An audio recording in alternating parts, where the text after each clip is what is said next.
Gentlemen, this is Ms. Humbert here. Today we're going to be doing Unit 7 Learning Target 1. So we're going to be talking about the fundamental counting principle. So this is our first notes of Unit 7. So let's just take a look at an example before we get too far. So at a cafeteria you have several options for a sandwich. So first you can choose white or wheat bread. So I'm going to write that out. I can choose white or I can choose wheat bread. Then once I've chosen my bread, I have three choices of meats. I can choose turkey, ham, or roast beef. Turkey, ham, or roast beef. Then, once I've chosen my meat, I have three choices of cheese. I have cheddar, American, or provolone. Cheddar, American, or provolone. Cheddar, American, or provolone. I'm going to keep going. Cheddar, American, or provolone. And I'm going to do that for each one of these meats. I know it's a lot to write down, but I want you to do it so you appreciate what the fundamental counting principle can do for you. So now I want to figure out how many different sandwiches I can make. So I have 1, 2, 3, 4, 5, 6, 7, 8, 9, 10, 11, 12, 13, 14, 15, 16, 17, and 18. So there's 18 different sandwiches I can make.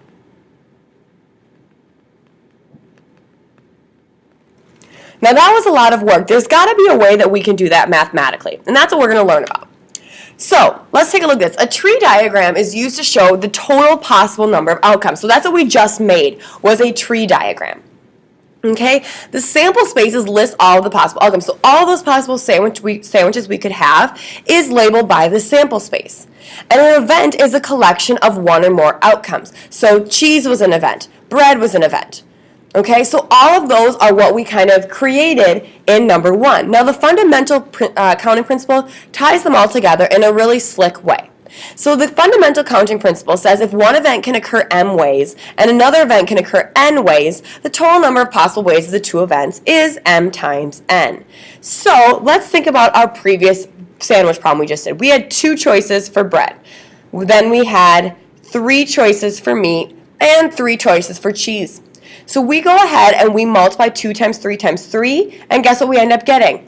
18. So instead of going through and making all those crazy tree diagrams, all you have to do is multiply all of your options together. That's a lot easier. So let's take a look at number 2. So for number 2, we're looking at colors for each of our parts of clothing. For our jersey, we have orange, white, and black. So that's 3 color options for our jerseys. Then they use orange or black pants. So that's 2 different colors for our pants. And then white or black shoes. And that's 2 different colors for our shoes. So now we need to get 3 times 2 times 2. And that's going to give us 12 different uniform combinations that we can wear. So there's 12 different uniform combinations that we can wear.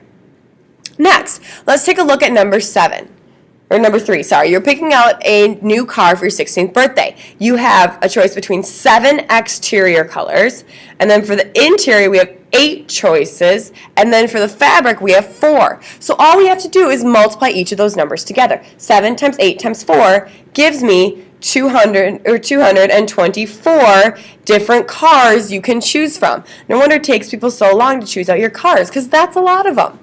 Okay? All right, next, let's take a look at number 4. So for number 4, you are at a yogurt lab trying to create your favorite ice cream sundae. So you have 7 choices of ice cream flavors. So I'm going to write that out first. Then you can choose between a bowl, a cone, or a waffle cone. So that's 3 different choices of how you're going to hold your ice cream. And then you have 9 choices for toppings. We're assuming that we can only do 1 topping, which kind of stinks, but that's what we're assuming for right now. So then you're going to take 7 times 3 times 9. And you multiply those together and you end up getting 189 different ways that you can create that ice cream sundae. And that's probably why people take so stinking long in line. Okay? Next, let's take a look at number 5. So for number 5, you're trying to buy furnishings for your new bed. You can choose between having 1, 2, or 3 pillows. That isn't numbers you multiply together. There's 3 options for the number of pillows that you can have. You can choose between getting striped, plaid, plain, or white pillowcases. That's 1, 2, 3, 4 choices there. And then there's 8 patterns for the comforter. So then there's 8 choices there. So 3 times 4 times 8 is going to give you 96 different ways to build your bed. Okay, so there's 96 different ways that you can build that bed. Let's take a look at number 6. So you're trying to pick classes for next school year. You have a choice between 3 math classes. Well, you have to pick at least 1 math class. Okay, so we have 3 choices for that. And then there's 4 choices for science classes, so we're going to multiply that next. And then 5 choices for language classes. So then you're going to multiply and an option for a study hall. Well, there's only 1 option. So I'm just going to multiply by that 1 option. So then I'm going to take 3 times 4 times 5 times 1. And that's going to give us 60 different ways that you can go ahead and pick your schedule. So that's why registration takes so long, because each student had 60 different ways they could make their schedule. Let's take a look at number 7. Suppose 3 airlines fly from New York to San Diego. So we have 3 airlines that we can use to get from New York to San Diego. Then when we're leaving San Diego to go to Phoenix, now there's a total of 6 airlines leaving from San Diego to go to Phoenix. So that means we need to multiply by 6. So then we're just going to take from get to New York from Phoenix with a stop in San Diego, 3 ways to get from New York to San Diego, 6 ways to get from San Diego to Phoenix. And 3 times 6 is 18. So there's 18 different ways that you can get completely from New York to Phoenix.